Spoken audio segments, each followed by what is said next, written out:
President Trump is reportedly canceling his trip to Gettysburg, Pennsylvania, where he was set to meet with Republican state lawmakers about allegations that he's made of voting irregularities. The Commonwealth certified its election yesterday, officially awarding its 20 electoral votes to President-elect Joe Biden. Joining us now from Philadelphia is John Fetterman. He is the Lieutenant Governor of Pennsylvania. All right, so President Trump canceled his trip. Why? Oh, no. Too bad. Well, first of all, those aren't allegations. Those are bald-faced lies about Pennsylvania's election system. It worked actually beautifully, and we delivered a true result that, unfortunately for the president, named Joe Biden the winner, and that's how it is going to go. So why he canceled, I don't know, but it's not going to change anything. It's just a sad Amway meeting in a hotel ballroom in Gettysburg, and it's not going to have any meaningful impact on the outcome. All right, I want to go back to the last segment where we just interviewed Peter Navarro, and he brought up manufacturing jobs. Obviously, manufacturing is such an incredibly important sector in Pennsylvania. How would a Biden administration, what do you want to see from a Biden administration in order to bring back manufacturing jobs to places like Pennsylvania? Yeah, well, Joe Biden's all about build back better and made in America. And, I'm literally sitting across the street from a steel mill and, acknowledging the investment in these kind of industries that we already have here in Pennsylvania. U.S. Steel is poised to build the greenest steel mill in the world. And it would be amazing to have a president who truly understands that we can move forward with existing industries and make them green, make them more efficient, make them more environmentally friendly, so we can preserve the union way of life here and make as much as we can right here, not only in Pennsylvania, but here domestically. So I'm encouraged by everything that I know Joe Biden stands for, from what I've heard. I want to talk a little bit about the economy. You've been a proponent of legalizing marijuana. We've seen some other states do it, but frankly, the revenue is never as much as the assumptions in the budget. Is this just another way to help try to close the budget deficit? Well, I don't know if I agree with that assertion that the revenues don't always match. They actually often will match, and sometimes they will exceed that. But you know what? Compared to a state where weed is illegal, the revenue is zero, except if you don't count the drug cartels and the dealers. So the revenue that we're saying no to would be a minimum of $5 billion over 20 years here in Pennsylvania. That's a fact. So the idea of free money is always better than no money, especially when it's going to the black market. So I'm absolutely convinced that it's the right reason, not only for budgetary reasons, but also for justice and for freedom and from jobs. It's a no-brainer, to be quite honest with you. And I know right now we're trying to balance jobs with a health emergency. And I am curious, on a day when New York topped 6,000 virus cases for the first time since April, what are you doing to prevent New Yorkers from infecting your Pennsylvania? Well, we have a travel advisory where anyone coming from outside our state needs to isolate for 14 days or provide proof of a negative COVID test. Of course, this is voluntary, and we understand that there will be people that would ignore that. But the message that we're trying to promote constantly is this idea that to your point, we are having a surge of viruses all across our state and the region and the country. And this is a virus that has killed, there's going to be more than 250,000 empty chairs this Thanksgiving across America because of this virus. The governor here in Pennsylvania has insisted on new mandates with respects to masking and social distancing and events indoors, including banning alcohol sales after 5 p.m. This evening to prevent the so-called homecoming events that typically occur in bars across America when people are returning home for Thanksgiving and they tend to congregate in these closed air spaces and drink. But how do you do that in terms of balancing the health concerns that are very real? We're all following, the data from Johns Hopkins, but how do you balance that? This is like a sucker punch to the gut of these small business owners, and many of them are Democrats in parts of Pennsylvania, for example, and they simply are ready to pull their hair out that they've got to shut down on a massive night of business in order to balance the health concerns, Lieutenant Governor, without any aid coming from Washington, D.C. Yeah, well, first of all, we do need aid coming from Washington, D.C. I think that's what we can all agree on, no matter what your political leanings are. I mean, that's undeniable. And it does come down to balancing it act.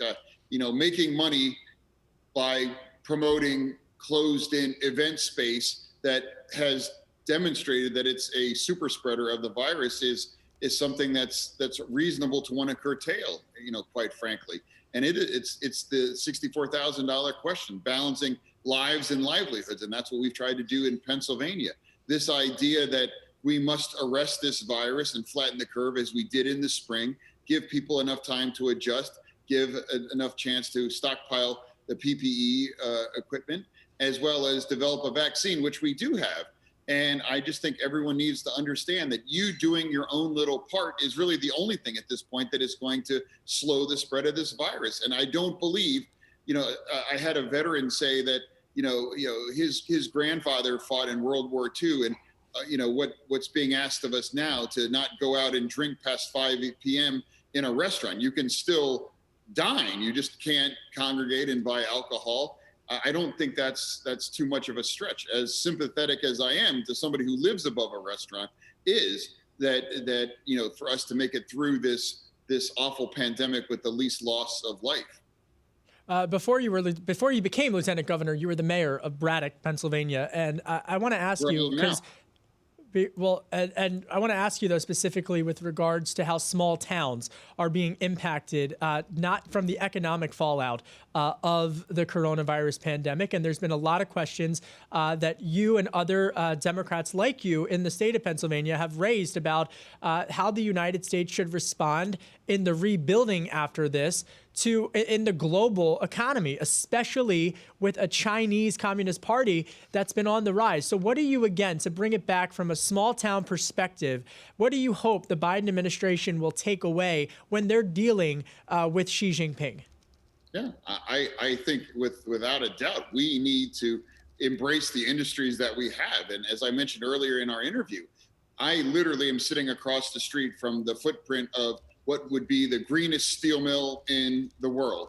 And we need these jobs. We need these union jobs. We need this steel. This steel would allow us to build and produce the strongest, greenest steel in the world to make sure our auto fleet can meet the increased EPA standards for mileage in our trucks and other vehicles. I can't overstate the importance of a facility like this, because if it gets built in a county like China, a country like China, where there's no environmental standards, no labor standards, no any kind of standards other than pumping out as much as you can, the environment and workers' rights be damned, it needs to stay right here in this country. So, right now here in Braddock is the battle of which you speak of, is that these kind of companies need to be helped to secure this investment and the American way of life and the steelworker way of life here, because we can't all work for Google as much as a lot of people would. I'm a 51-year-old man. I don't want someone telling me, "Hey, John, go learn coding."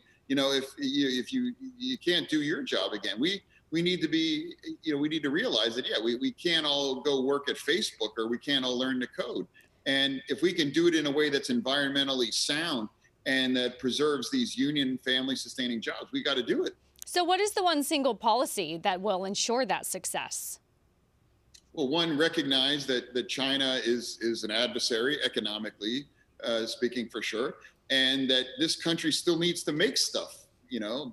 I'd use a different word, but stuff. We still need to make stuff in this country. Thank you. I appreciate it. I'm not trying to get in trouble on the Turkey Eve. Yeah, Go ahead. I can appreciate that.